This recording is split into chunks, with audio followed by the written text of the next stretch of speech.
Arkadaşlar içeriye bakar mısınız? Mükemmel bir içerik. Biliyorsunuz magnezyum kanda çıkmaz, %1'i çıkar.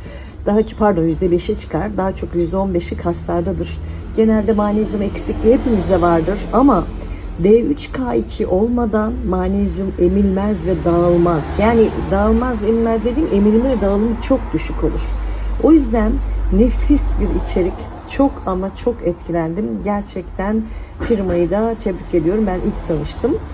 Akşamları içmenizi tavsiye ederim. Hem de uykuya geçişiniz rahat olur. İçerik muhteşem arkadaşlar. Bilgilisinat, migren, baş ağrısı,